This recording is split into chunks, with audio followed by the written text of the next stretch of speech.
Como é bom estar na casa de Deus, não é, meus irmãos? Como é bom adorar o Senhor na beleza da sua santidade. O Espírito Santo de Deus, ele não atua na baderna, na bagunça, no conflito, na confusão doutrinária, na falta de entendimento. O Espírito de Deus atua quando nós optamos por obedecer a sua santa palavra e nos amarmos com o amor de Cristo. Que hoje seja um dia muito especial na minha vida e na sua vida também. Amém. Vamos à palavra, meu. Eu quero repartir com os irmãos o texto de 1 Coríntios capítulo 13 e meditar em alguns poucos versículos dali. Esse texto dá pelo menos umas 1000 mensagens, de tão rico que ele é. Mas nós não vamos pregar hoje 1000 mensagens. Vamos pregar uma. E espero que o Senhor a aplique em nosso coração de forma profunda e que faça com que quando nós sairmos por essa porta fora, nós levemos em nós a fragrância do amor de Cristo, a fragrância do perfume de Deus. Há algumas pessoas que se perfumam tanto que quando você a abraça, você leva o perfume dela. Já percebeu isso? Que nós tenhamos a graça de nos abraçarmos a Jesus de tal maneira que nós tragamos o perfume dele em nós, porque estivemos com ele, estivemos com o Mestre, estivemos com Jesus. 1 Coríntios 13, e agora eu vou pedir o silêncio de todos. Futuramente, se Deus quiser, meus irmãos, nós vamos ter um culto para as nossas crianças.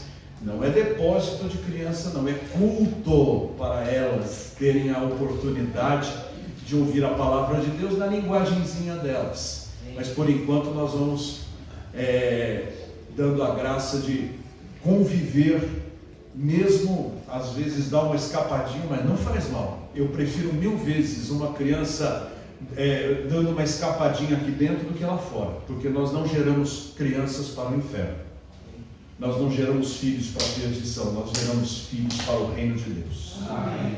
Eu sou pai e eu não quero jamais ser pai de alguém que foi condenado. Eu quero que os meus filhos estejam salvos pela graça de Jesus. Amém. E assim cada pai e cada mãe deve pensar: não sossegarei enquanto os meus filhos não forem todos salvos. Não sossegarei, não deixarei isso para lá. Vou clamar, vou rogar, vou implorar, e eu tenho certeza que Deus vai me atender. Como aconteceu numa poesia, se não me falha a memória, ou foi de Jonatas Braga ou de Mário Barreto França, onde ele conta uma experiência que ele viu, em forma de poesia. Quem sabe um dia alguém aqui declama poesia? Miguel? Miguel? O Miguelzinho? Miguel, eu vou arrumar essa poesia, eu vou mandar e você vai declamar. Ele lê ou declama? Essa deve ter as 3 folhas. Mas ele treinando por um mês, eu acho que sai, né? Sai. Mas eu vou dizer para vocês o que é aquela poesia. Então um pai estava morrendo.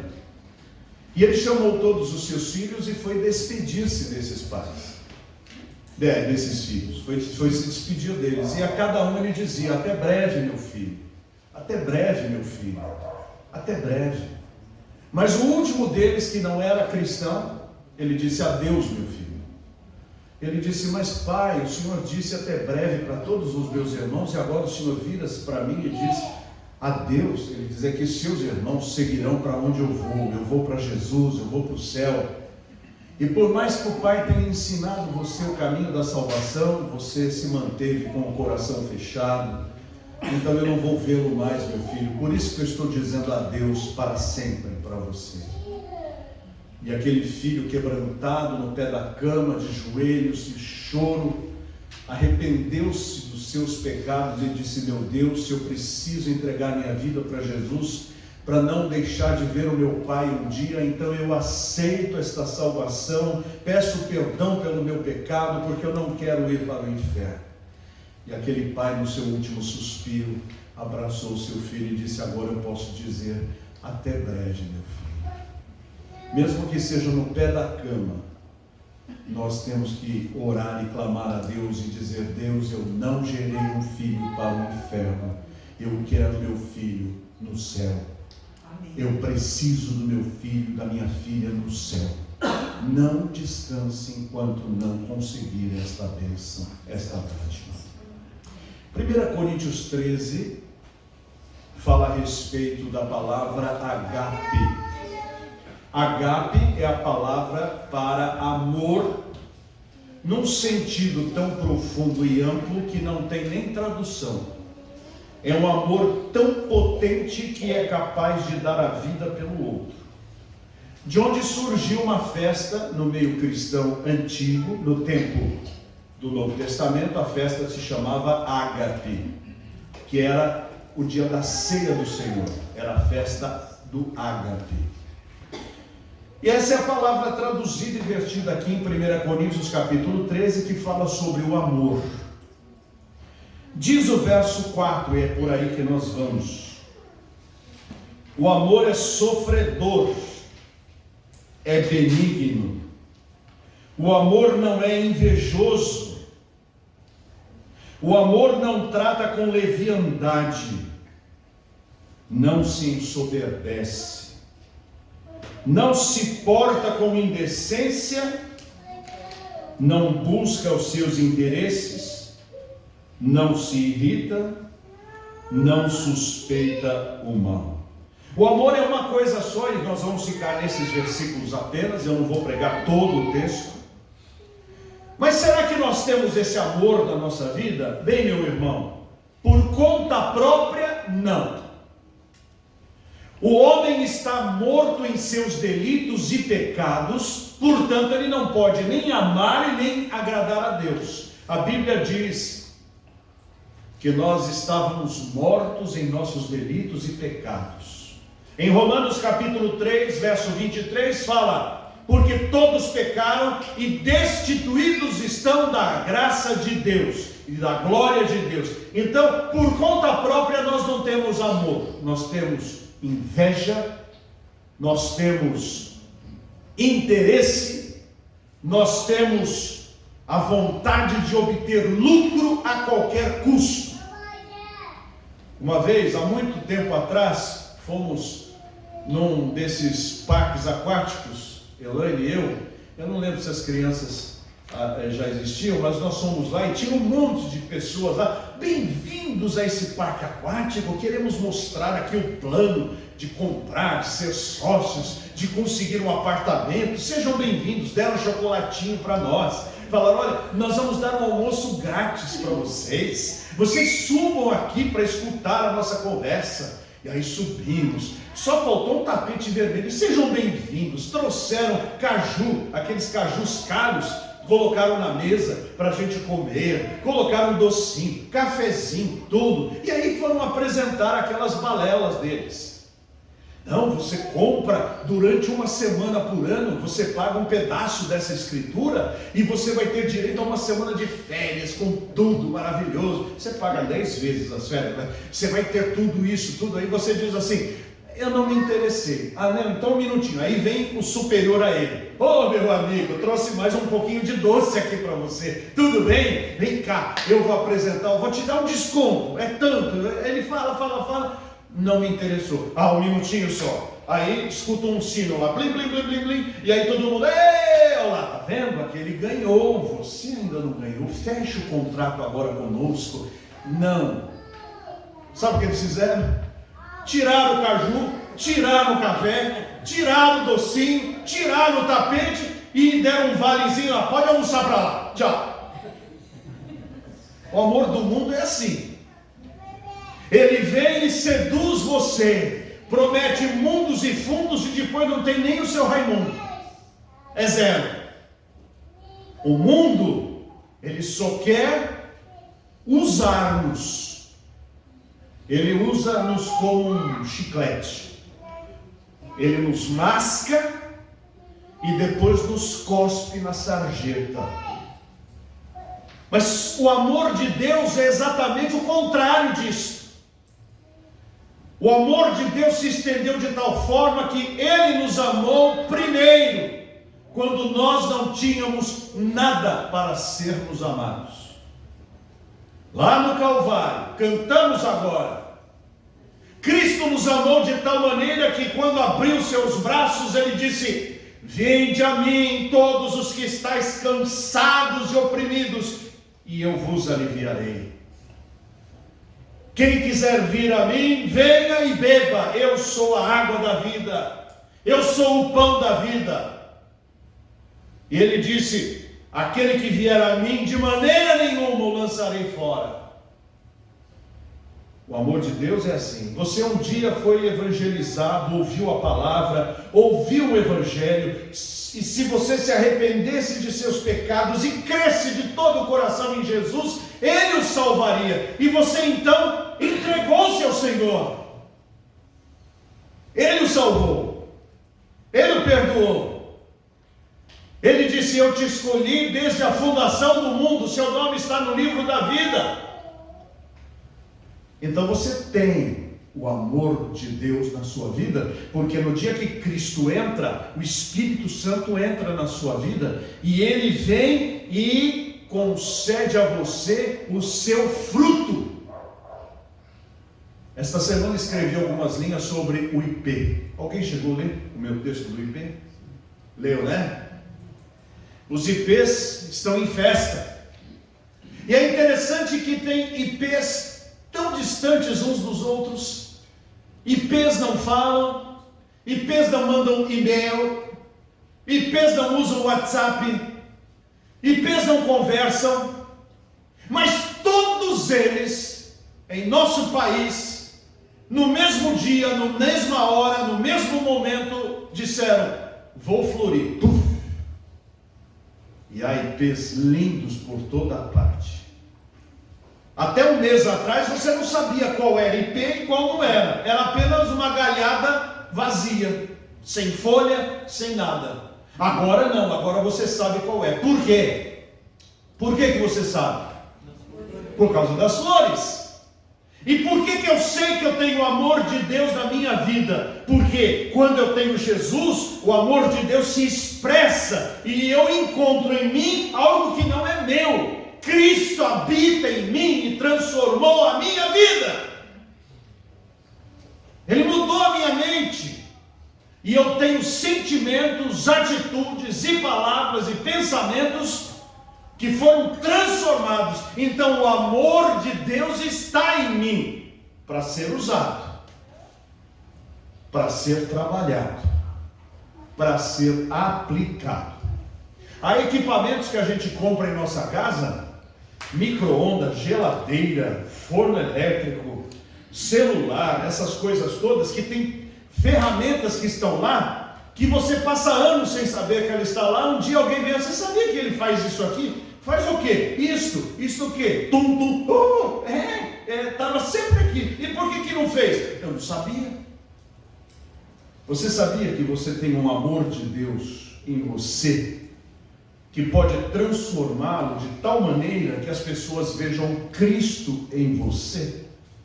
Ah, mas eu não sou capaz. Eu sei, mas tem um dispositivo aí dentro, desde o dia da sua conversão, que lhe capacita a ser assim. Vamos ver? Vá para a Bíblia, 1 Coríntios 13, verso número 4. Duas coisas que o amor é. Primeira, o amor é o quê? Paciente. A outra versão diz o quê? Pode falar mais alto, irmã. É isso mesmo, pode falar. Sofredor. A paciência é um sofrimento. Você esperar por alguma coisa faz sofrer, porque nós somos imediatistas. Nós queremos as coisas na hora. E o texto bíblico diz que o amor é sofredor, é paciente. Ou o que quer dizer ser sofredor? Ele aguenta a tempestade, ele aguenta a dificuldade, ele aguenta a luta, em todos os sentidos. Não se troca de papai e mamãe, porque o papai e a mamãe puxaram a orelha do filho, lhe castigaram ou lhe cortaram um direito a usar o celular ou PlayStation ou qualquer outra coisa. Já pensou que dificuldade se tivesse que trocar de pai a cada conflito dentro de casa?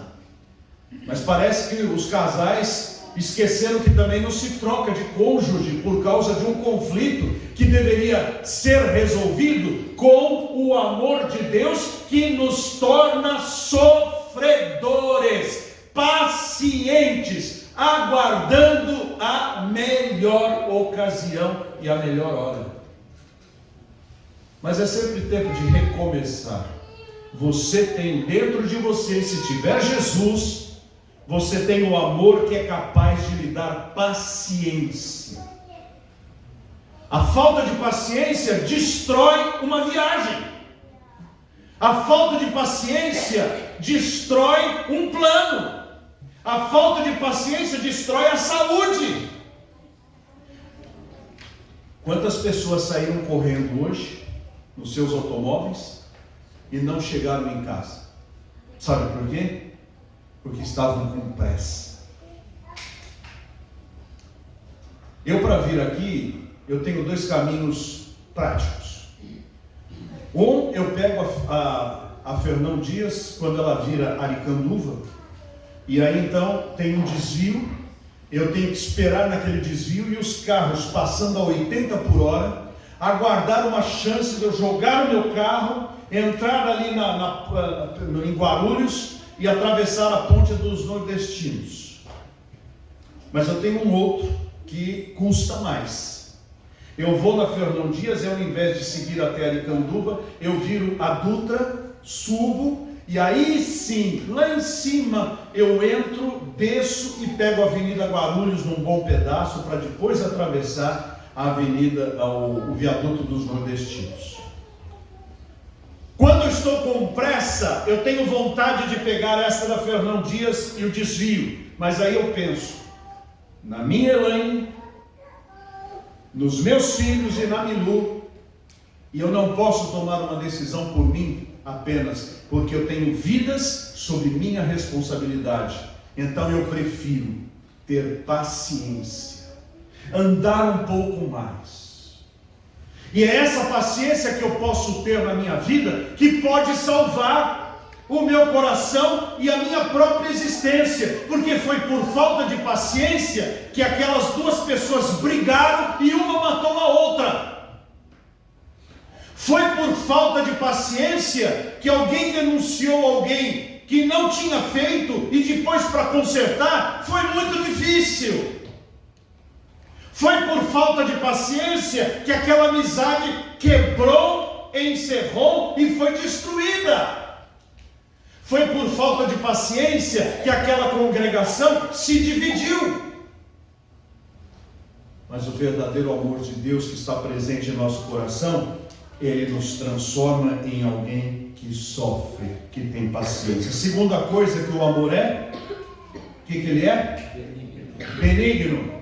Essa palavrinha só tem sentido quando a gente vai fazer um exame, apareceu um caroço, apareceu um tumor, apareceu um cisto, e aí mandam fazer biópsia e nós ficamos com receio de alguém lá do laboratório dizer, é maligno. Porque dizer esta palavrinha maligno muda toda a essência. Mas quando vem alguém e diz assim, olha, o que você tinha aqui era benigno. Você tranquilo, mas não era um tumor? Era, mas ele não veio para me matar. O outro podia ser até menor, mas ele é traiçoeiro.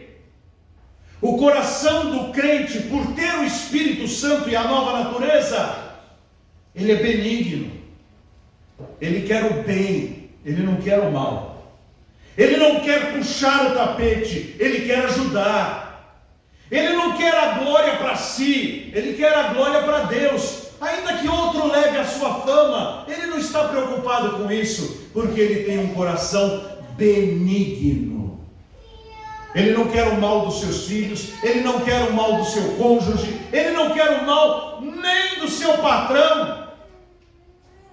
Ele tem um coração de boa índole, de boa natureza. Nós não temos, mas quando temos Jesus, ele nos capacita com um coração benigno.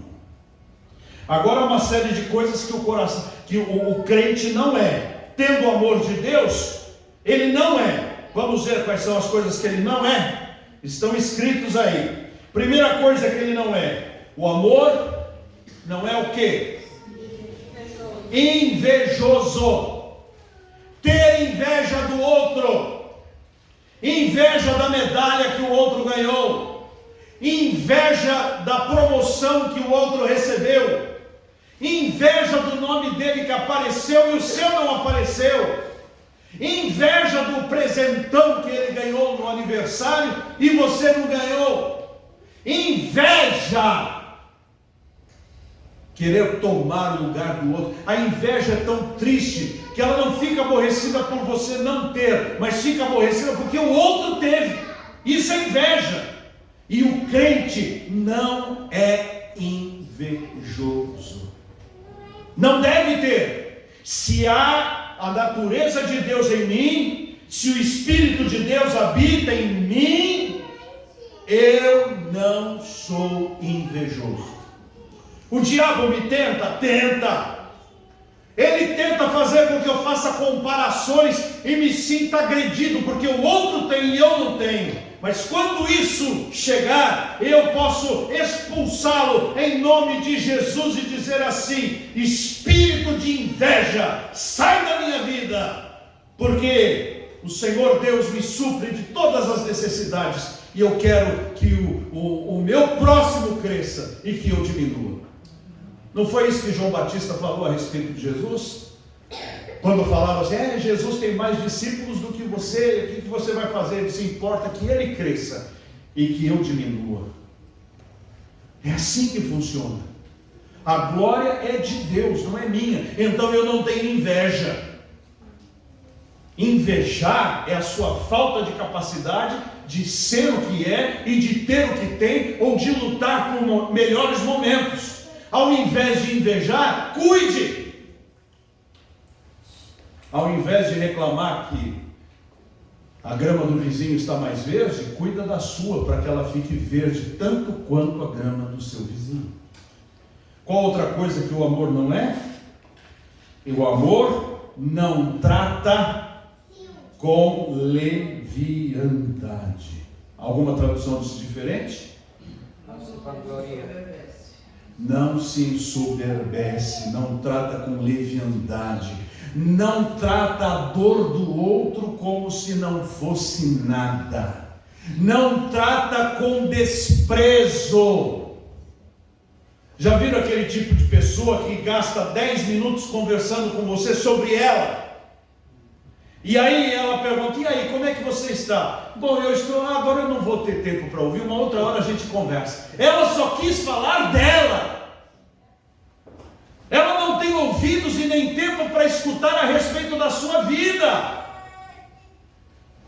Ou então, se for alguém graduado que pediu alguma coisa para ela faz rapidinho. Mas se for alguma pessoa do mesmo nível ou subalterna a ela coloca na pilha de coisas para fazer, e um dia, quando der na sua telha, ela vai fazer. Esses dias a Milu levou os sapatos meus para consertar, para reformar, lá no sapateiro. Ele falou: eu aviso quando estiver pronto. Depois de 2 semanas o rapaz dá o aviso: está pronto. Chega lá, metade. Cadê os outros? Eu esqueci, estava lá no monte. Desprezo, leviandade. O verdadeiro amor não trata com leviandade. A importância de uma criança que lhe procura é tão grande como a importância de um idoso que depende de você. A importância de alguém conhecido é tão grande quanto de alguém desconhecido. O verdadeiro amor não trata com leviandade. E diz também, não se ensoberbece. O verdadeiro amor não se sente maior do que o outro. Não tem vontade de sapatear em cima do outro. Não é soberbo, não se acha alguma coisa, não se sente alguma coisa. Foi ontem, né, de manhã que teve aquela reunião lá da APEC. Escutei algumas palavras de algumas pessoas que me são muito conhecidas, que não perdem uma oportunidade para derramar glória sobre si. Não, porque eu sou fulano de tal e que faço isso ou faço aquilo. Só falta cantar um pedacinho do hino. Sim, a dizer glória para mim, glória para mim, glória para mim. Pessoas que querem a glória para si. Já viram aquela pessoa que viaja para muito longe? Eu me lembro, alguém fez uma viagem lá para Inglaterra. E depois, ela nos contou da viagem, ficamos muito felizes. E depois, pelo menos umas 15 oportunidades que nós nos encontramos, ela então conversa, então, viu, você sabe que eu já fui na Inglaterra, né? E lá na Inglaterra, tá bom. Então, lá na Inglaterra, não sei se você sabe, eu estive na Inglaterra. Ah, tá bom. Tá. E lá na Inglaterra, onde eu me hospedei, você sabia que eu fui à Inglaterra? Usando as coisas desta maneira, nós não devemos nos ensoberbecer. Quem é não mostra que é. Quem é, é. Pura e simplesmente. Quem tem a dignidade, a graça, o poder, o amor, é. Não precisa ficar soberbo, porque o orgulho precede a queda. O amor também não é outras coisas. Ele não se porta com indecência. Geralmente aqueles casais que nós vemos na rua, no ônibus, ou na frente dos outros, se beijando indecorosamente, se abraçando, ou colocando no Instagram, no Facebook, nas redes sociais, aquelas declarações e aquelas coisas feias, íntimas, que não interessam a mais ninguém, expondo, geralmente são as que se separam o mais rápido possível, porque aquilo não passava de indecência. Na casa de Deus, muitas igrejas estão deixando os namorados e as namoradas usarem o horário do culto para ficarem se abraçando, se agarrando, quando isso é um contrassenso, porque não viemos aqui para namorar, viemos aqui para adorar. O verdadeiro amor muitas vezes não se expressa publicamente com cenas de indecência. Os casais que mais tempo duram são aqueles que menos retratos de agarra você enxerga.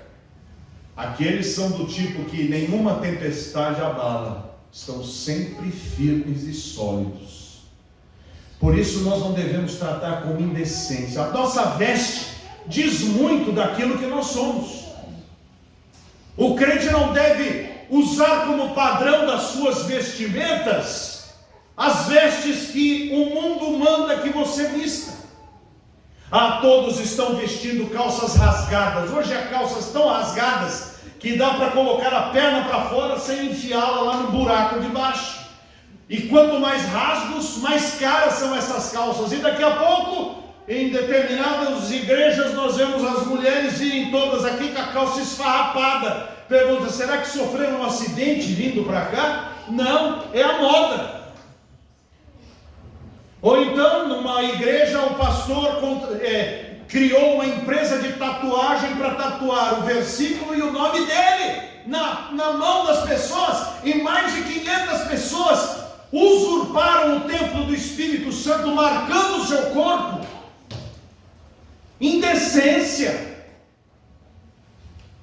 A nossa roupa e a nossa aparência deve ser tal que não chame atenção para ela, mas chame atenção para o ser que há dentro de nós.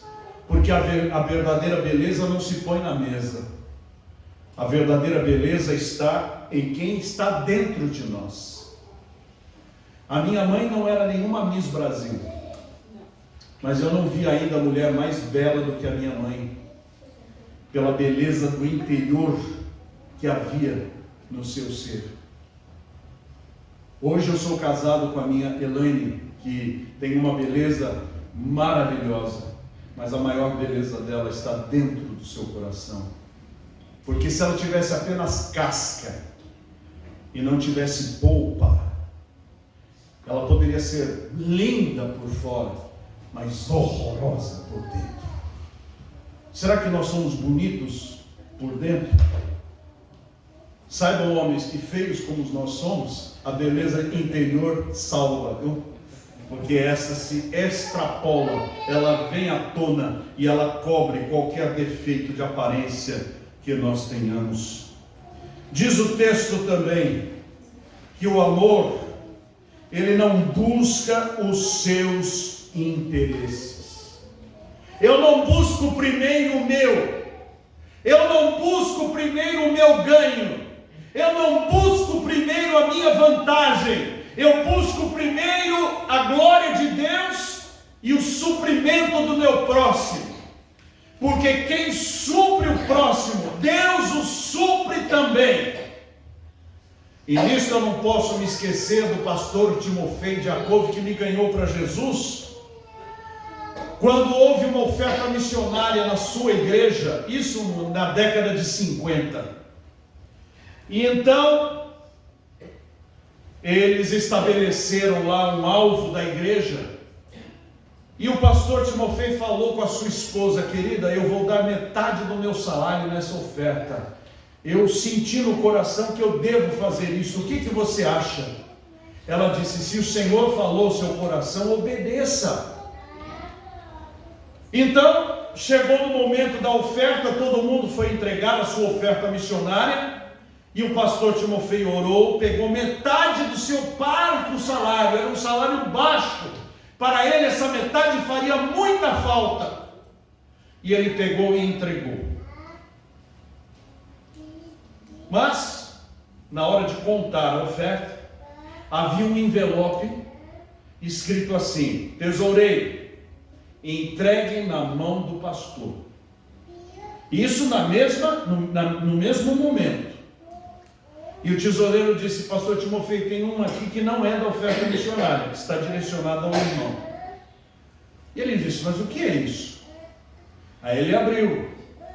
Era do pastor Adrião Bernardes, que era membro daquela igreja. Esse pastor Adrião Bernardes foi um grande líder evangélico das décadas de 40 a 70. Então o pastor Timofei ligou para ele e disse: pastor, o que significa isso? Ele disse: Timofei, eu estava no meu gabinete em Brasília e estava em oração, e Deus falou no meu coração: manda esse valor para o Timofei, porque ele está precisando, e mande no domingo. O valor que estava lá era o dobro do que ele havia ofertado. O que o pastor Timofei fez? Primeiro, ele não procurou os seus próprios interesses. O que Deus fez em resposta a esta atitude altruísta do pastor Timofei? O que ele fez? O que Deus fez? Supriu.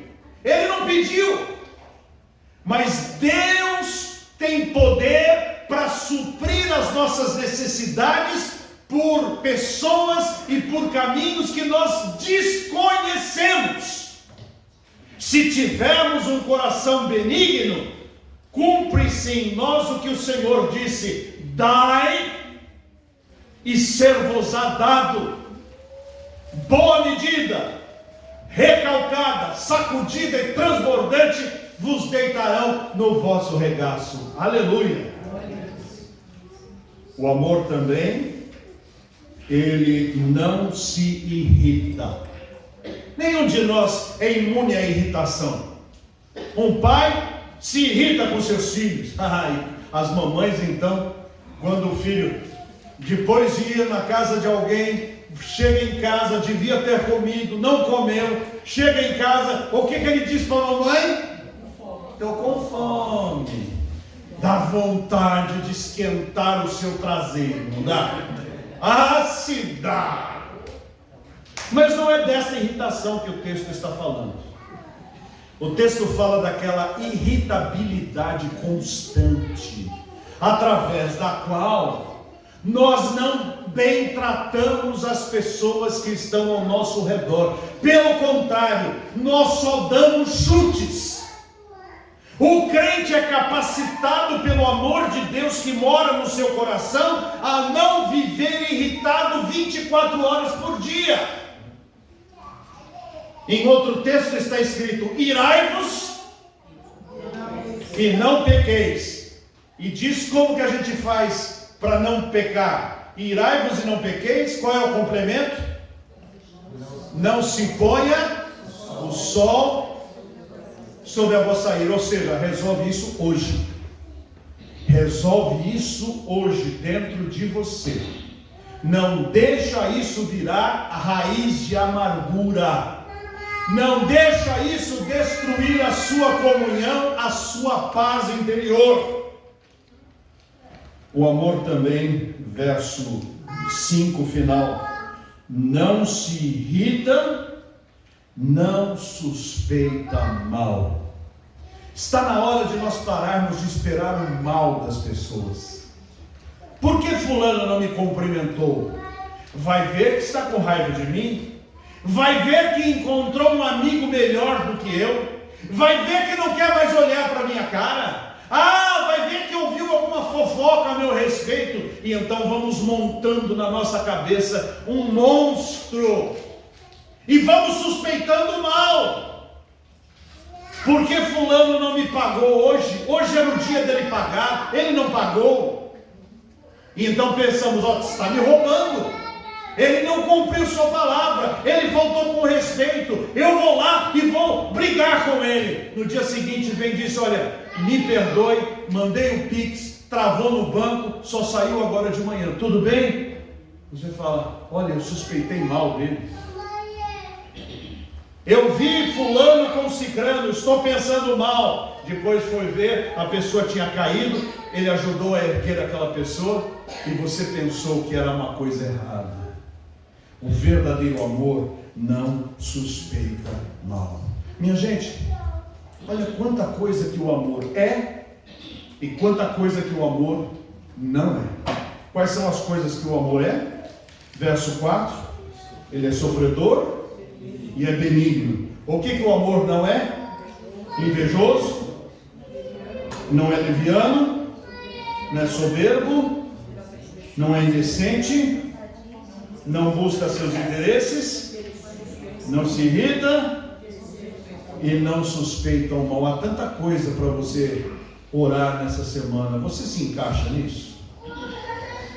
Você é o que o amor deve ser? Eu, olhando o texto, tenho áreas que eu preciso melhorar. E você? Então vamos fazer com que nessa semana o Senhor faça uma reforma em nós. Senhor, não é soberbo o meu coração, não desejo coisas demais para mim. Em sossego eu faço calar minha alma, como uma criança que descansa no colo de sua mãe. Eu faço a minha alma se calar no teu colo também, Senhor. Vamos deixar Deus trabalhar em nós, fazer de nós pessoas a cada dia mais parecidas com Jesus. Encerrando, eu quero lembrar um fato que aconteceu com um missionário na década de 60 na Europa, na Suíça. Esse missionário estava com frio, passando na frente de uma loja de chocolates, e um menino com frio ali, olhando para a vitrina, aqueles chocolates suíços mais gostosos. E o missionário olhou aquele menino, viu que era pobre, não tinha dinheiro para comprar um chocolate. Ele pensou assim: eu não vou ficar mais pobre se eu der um chocolate para esse menino. Aí o missionário disse assim: menino, qual era o chocolate que você queria? Ele apontou para uma barra ali de chocolate. O missionário falou, vem aqui. Foi lá no balcão e disse, me dá essa barra. Pagou, entregou para o menino e falou, Deus te abençoe, menino. Aí ele foi embora, no meio da neve, e o menino gritou, moço! Moço! Que foi, menino? O Senhor é Jesus? O Senhor é Jesus? Que as pessoas nos confundam com Jesus no nosso falar, no nosso pensar, em tudo. Como diz aquela música, no meu falar, no meu pensar, Espírito Santo de Deus, vem transformar todo o meu ser, vem não sei o que, o meu viver, o meu pensar, o meu falar, o meu sentir, o meu agir. Que Deus faça isso em nossa vida, o meu desejo, em nome de Jesus. Amém.